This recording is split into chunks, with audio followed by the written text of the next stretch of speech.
Ayan, magpiprito tayo ng tambakol.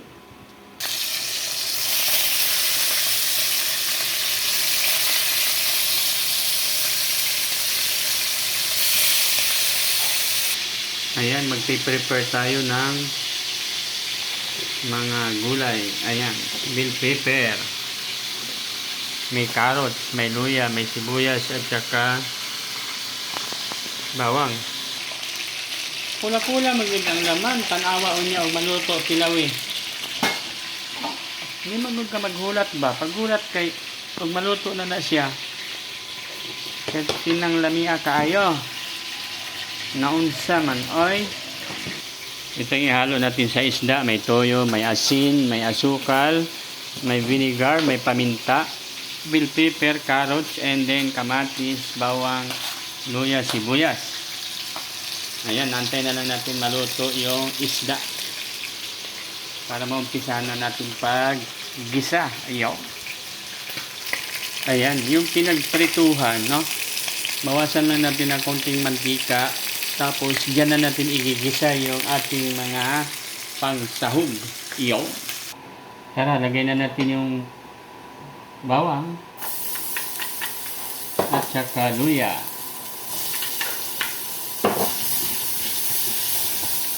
Lagay na natin yung sibuyas.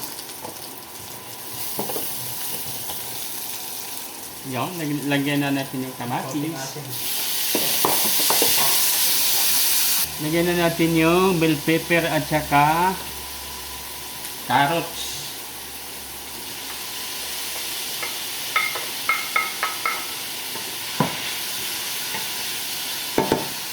Maglagay tayo ng brown sugar, pampalasa. Maglagay tayo ng soy sauce. Ayan, mag-add tayo ng hot water. Maglagay tayo ng konting asin. Ito na ang kanin. Ayan, mag-add tayo ng suka or vinegar. Maglagay tayo ng cornstarch. Ilagay na natin yung isda. Ayan, atin lang yan niluluto sa kanyang sauce. Tapos luto na yan. Maglagay tayo ng paminta.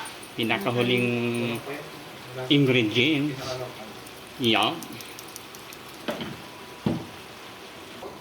Ayan na po yung aking Ibalik ko na lang. escabeche. Ayan mga idol, maraming salamat. No, ayan no. Thank you for watching. Please like. Ayan. Medyo malapot-lapot na siya mga paring, no?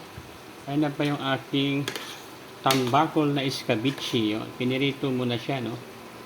Yan. Sana magustuhan natin yung aking niluluto. Super yummy yan.